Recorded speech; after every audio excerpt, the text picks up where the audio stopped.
राधा माता, गुरु बालक दास जी और माता नीरा की पवित्र कथा। जय सतनाम।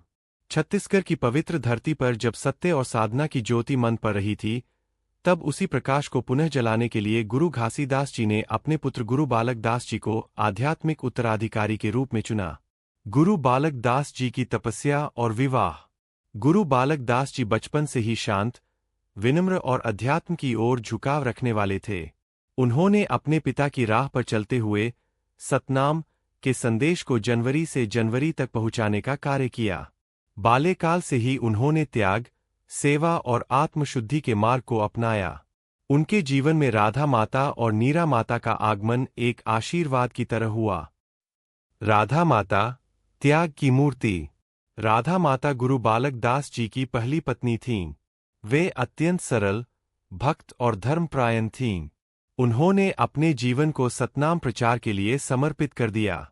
जब गुरुजी ध्यान में लीन होते, राधा माता आश्रम की सेवा करतीं, साधकों की देखभाल करतीं और लोक कल्याण के कार्यों में लगी रहतीं। नीरा माता, श्रद्धा और शक्ति। नीरा माता गुरुजी की दूसरी पत्नी थीं। वे तेजस्विनी और आध्यात्मिक रूप से जागरूक थीं। उन्होंने गुरुजी के विचारों को गांव-गांव फैलाने में महत्वपूर्ण भूमिका निभाई। वे भी राधा माता की भांति अत्यंत सहनशील और सहयोगी थीं। तीनों का संगम, संतत्व की त्रिवेणी। जहाँ राधा माता त्याग की छाया थीं, वहीं नीरा माता श्रद्धा और शक्ति का प्रतीक। गुरु बालक दास जी के साथ ये दोनों माताएं सच्चे संत परंपरा की जीवंत मूर्तियां थीं। तीनों का जीवन एक दूसरे में पूरी तरह समर्पित था, जहाँ त्याग, सेवा और सत्य का संगम था। सतनाम का संदेश।